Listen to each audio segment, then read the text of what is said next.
Bienvenue chers téléspectateurs d'Afro Info 243. La société PAL Aerospace va s'atteler à l'intégration des systèmes de renseignement et de surveillance sous les avions Moiri conçus par les groupes Paramount.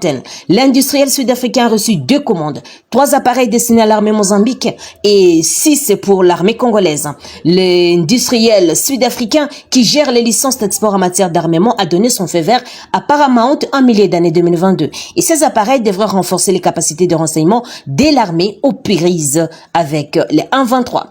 En regardant, vous allez croire que c'est un pasteur, mais c'est un élément collaborateur du 123 UPDF RDF. Il s'appelle Samba Manyonyo, un fils nandé et responsable des groupes des cafards qui se font passer comme des résistants et pourtant des espions massacrent des civils au service du Rwanda. Ces messieurs ont reçu les soutiens du Rwanda pour créer un conflit entre les Hutus et les Nandés dans le Rutshuru afin de permettre aux envahisseurs rwandais RDF 123 d'avancer facilement. Nous appelons les FARDC et les gouvernements à avoir un œil regardant sur cet individu. Et depuis le début de son aventure, il a déjà tué 3 Nandais et 8 Hutus. Et toutefois, les résistants de l'autodéfense annoncent avoir pris des dispositions pour neutraliser ces messieurs. La République d'Angola, en tant que médiateur, s'est engagée à déployer un contingent de forces armées angolaises pour assurer la sécurité des éléments du 123 dans les centres de cantonnement. Il est nécessaire de mettre en œuvre des décisions prises lors des différents sommets afin d'assurer la crédibilité et la confiance. Dans cet objectif, le sommet de Luanda du 3 juin a chargé le ministre des Affaires étrangères de l'Angola, de la RDC, du Rwanda et du Burundi de se réunir périodiquement pour une évaluation commune des progrès réalisés dans la mise en œuvre des engagements découlant de la route de Luanda et du plan d'action commun pour la région des Pacifiques de l'Est de la République démocratique du Congo, a-t-il indiqué. À Goma, une délégation de l'Union européenne est favorable à la révision du mandat de la force régionale de East Africa Community après une rencontre de ce lundi 26 juin. Et autre chose, l'armée ougandaise de UPDF affirme avoir libéré 3 éleveurs sur les 6 kidnappés par les ADF lors des attaques de leur dortoir à l'école Lubiriya en Pondoué. Le président Kaguta Museveni avait annoncé une poursuite de ces assaillants dans les parcs nationaux de Virunga en RDC. Autre chose, les sommets de la quadripartite, l'EAC, CEAC, CIRGL et la SADC vont se tenir le mardi à Luanda, capitale angolaise, sur la situation sécuritaire dans l'est de la RDC. 8 chefs d'État africains sont entendus à cette rencontre. Il s'agit notamment de ceux de la RDC, du Gabon, de l'Afrique du Sud, du Kenya et aussi du Burundi. Et ce lundi, pendant plus de 4 heures, les ministres des pays membres de ces organisations régionales et sous-régionales étaient en discussion afin d'harmoniser et d'adopter les textes du communiqué final qui va sanctionner ces sommets. Et selon les sources proches de la présidence congolaise, si la réunion des ministres a pris plus de temps que prévu, et cela fait suite aux divergences relatives au plan directeur qui devait être mis en place pour le retour de la paix dans l'est de la RDC. Et la délégation congolaise à Luanda est composée du vice-premier ministre des Affaires étrangères Christophe Lutundula, du vice-ministre de la Défense Jean-Pierre Bemba et du ministre de l'intégration régionale Mbusa Nyamwisi. Le haut représentant du chef de l'État prend aussi part à ces huis clos.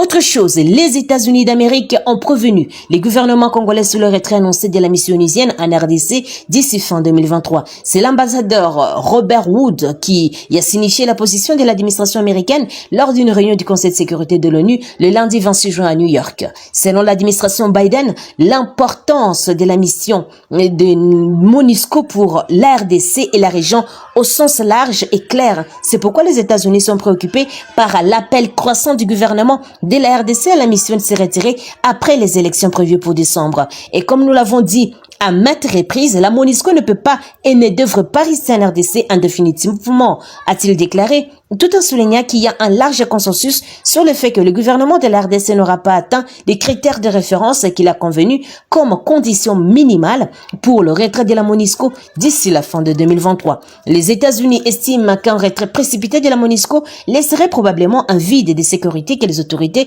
de l'État ne sont pas encore en mesure de combler avec les effets dévastateurs sur les populations les plus vulnérables de la région. Et sans la MONUSCO, nous verrons probablement plus d'activités de la part des Codeco et aussi de l'État islamique en RDC, 2 groupes armés qui ont mené des massacres choquants et effrontés arrêtés dans un camp et une école des personnes déplacées à l'intérieur du pays plus tôt ce mois-ci, a affirmé le représentant des États-Unis à l'ONU.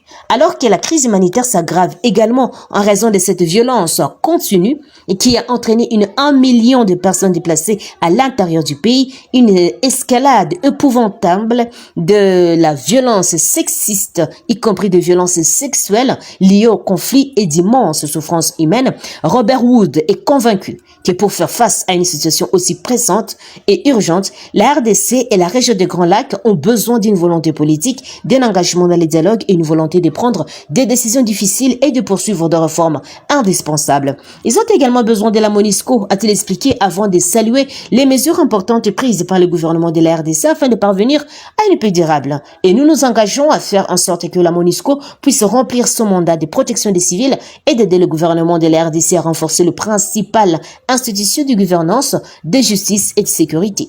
Pour que la mission réussisse, elle mérite le soutien de ses conseils et celui du gouvernement de la RDC. Et le peuple de la RDC mérite la paix. Les États-Unis les accompagnent dans leur quête d'un avenir meilleur, a-t-il soutenu.